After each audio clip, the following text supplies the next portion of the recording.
Okay, so first things first, this is my math project for quarter 3, and what I'm going to be showing is basically a how-to about quadratic functions.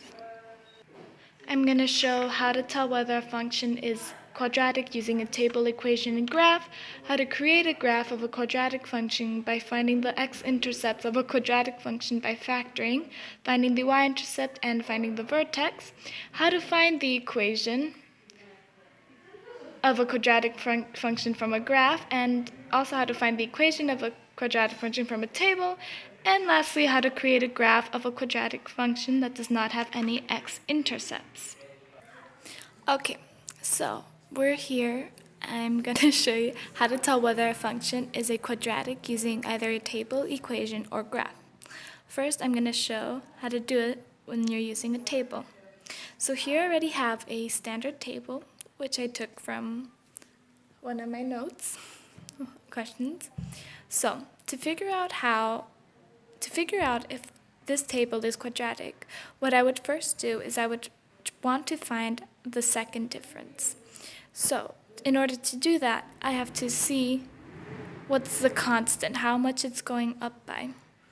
So from here to here, it goes up by 4. Because 2 plus 4 is 6. 6 plus what is 12? 6 plus 6 is 12. So plus 6. Then from 12 to 20 plus 8. And you'd basically do that all the way until the bottom of your table.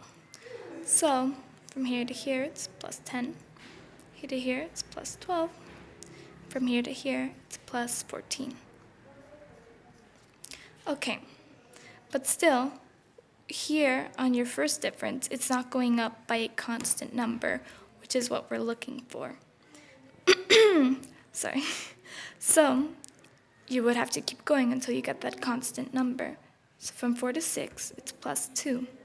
6 to 8, plus 2. And you can already kind of see a pattern starting to form. From 8 to 12, plus 2. 10 to 12, plus 2. 12 to 14, plus 2. So here we have our constant. And this here is what you call our second difference.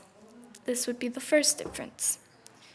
And to tell if a table is quadratic, the second difference, which is over here, has to go up constantly by plus 2 or minus 2.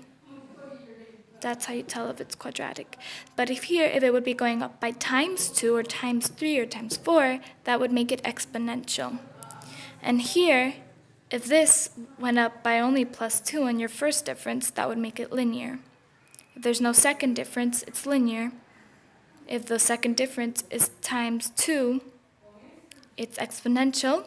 And if the second difference is being added, then it's quadratic.